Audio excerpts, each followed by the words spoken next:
Hoje nós temos a festa do batismo de Jesus. Aliás, é uma das datas que a igreja privilegia para quando tem novos batizados, né?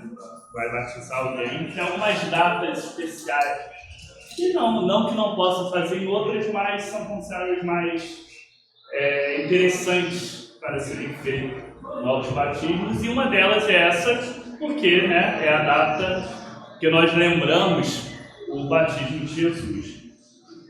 E esse batismo de Jesus ele é bem interessante, porque até hoje há uma grande discussão até entre os teólogos, né, sobre por que Jesus resolveu ser batizado.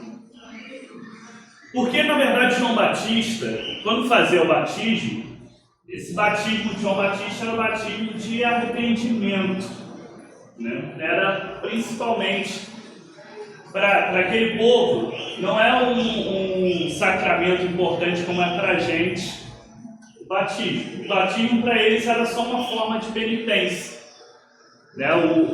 Até hoje, para o judeu que faz, digamos assim, o sacramento que faz o judeu ser judeu é a circuncisão, principalmente. E depois, na idade mais avançada, tem o bar mitzvah para os homens, o bat mitzvah para as mulheres, seria como se fosse a nossa confirmação, né? E aí, em alguns textos bíblicos sobre isso, a gente vê até João meio fica... eu vou te batizar? Né? Como assim? Tá, fica meio sem entender. Existem muitas divergências sobre o porquê desse motivo, né, de Jesus ter sido batizado. Alguns vão falar que foi para ele dar o exemplo para a gente. Alguns vão tentar fazer um paralelo entre o momento do batismo dele com a preparação das oferendas que eram sacrificadas lá no templo de Jerusalém, né, que era o momento em que simbolicamente o pecado do povo era transmitido aquelas ofertas. Então aquele momento ali seria como se fosse João Batista como sacerdote fazendo esse papel. Existem outras teorias diversas, mas o que eu acho mais interessante para a gente pensar nisso, mais do que simplesmente o exemplo, ou mais tentar buscar um significado mais místico, né, para esse batismo, o principal, ao meu ver, é o momento ali de grande identificação conosco.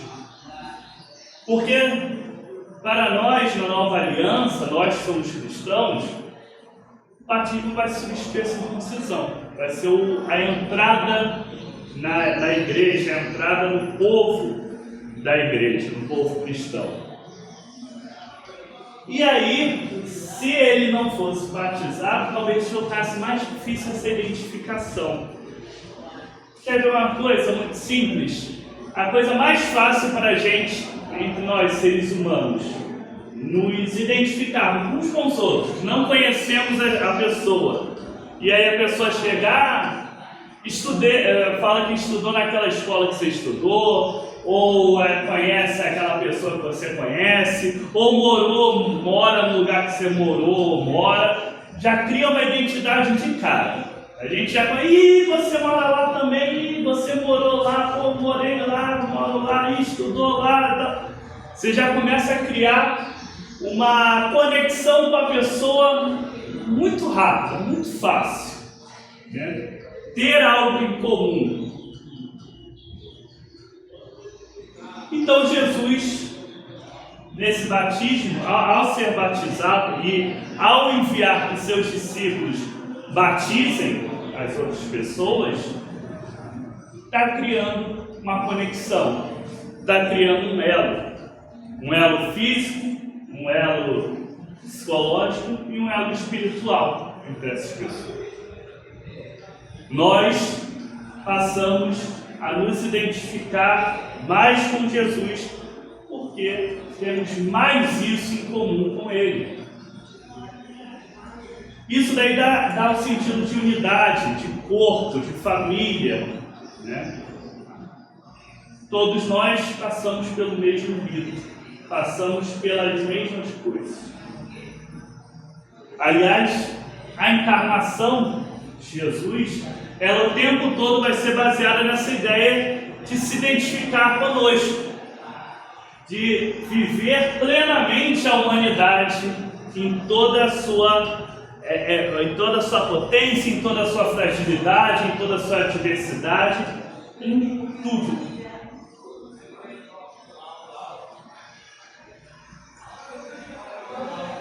Quando a gente fala do período da Epifania que nós estamos, nós sempre vamos estar falando da manifestação de Deus. E como se dá essa manifestação de Deus nesse episódio do batismo de Jesus? Que, aliás, é muito interessante que o elemento do batismo, e aí o texto de Gênesis nos traz isso, né? É a água. E a água não é aleatória, a água é o elemento base, é o elemento que dá origem à vida. É muito interessante que às vezes as pessoas se prendem nas alegorias, nas metáforas, nas figuras de linguagem da Bíblia e não percebem a essência que está ali. Então, às vezes a pessoa se prende muito lá quando vai olhar o Gênesis, não sei o que a cobra falou, mas não percebe qual é o que está ali por trás daquela história. E tem coisas que são coisas que hoje a gente consegue inclusive ver muito como verdade. A ciência já prova hoje que a vida começa da água, né? Todas as formas de vida, e é isso que o Gênesis também fala, a criação começa na água, na divisão das águas, dali vai começar a surgir toda a criação, como a gente conhece. Então, sendo o elemento base da criação, o elemento da vida, sem a água a gente não vive, também é o elemento que nos une, nos transforma num só corpo, numa só família com Deus, por meio de Jesus Cristo.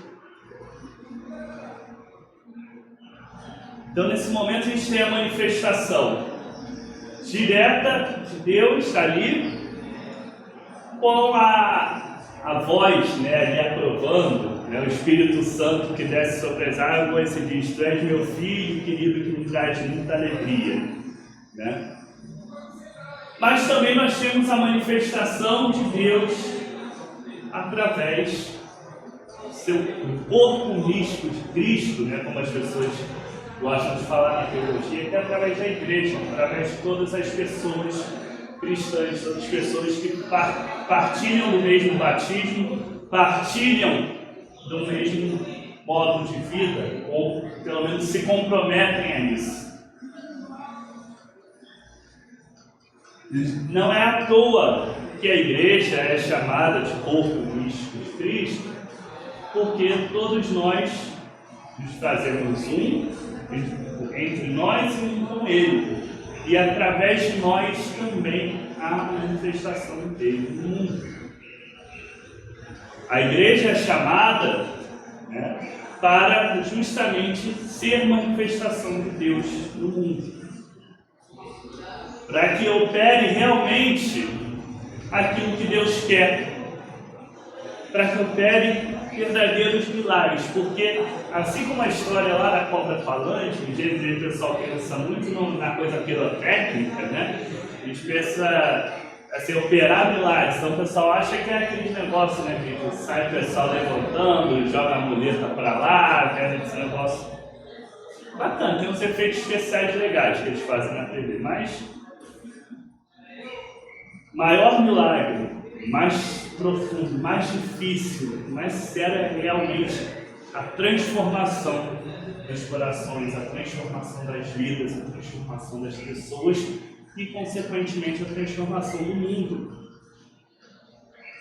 Esse é um grande milagre que nós recebemos, o poder e o chamado para ir e fazer. E essa transformação, ela começa a operar dentro de nós. E nós somos chamados a ir levando, a ir espalhando, a fazer com que essa transformação na base do amor, na base da verdade, seja uma realidade para as outras pessoas. Isso daí é o grande sinal se estamos sendo provados por Deus ou não. É à medida que nós nos deixamos transformar por Ele e que nós também somos usados por Ele para transformar a vida de outras pessoas, transformar o mundo ao nosso redor. E na verdade esse o grande chamado que nós temos. Essa é a grande comissão que nós temos. Poder estar levando um pouquinho do bem, um pouquinho do amor, um pouquinho da luz de Deus, onde nós estivermos. E é isso que às vezes é muito difícil as pessoas entenderem, mas